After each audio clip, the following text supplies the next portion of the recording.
Hello everybody, in today's video I'm going to show you how to fix Apple Maps not working on iPhone.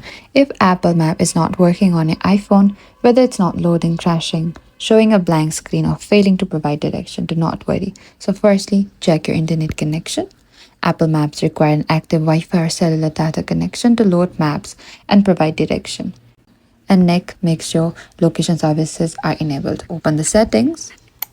And from here, what you need to do is select privacy and security.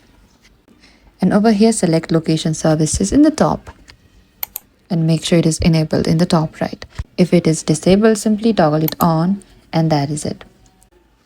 And if you're still having issue with direction or your current location, try toggling airplane mode. You can go to your control center in the top right and simply toggle on and toggle off this airplane mode for a few seconds and then turning it back off.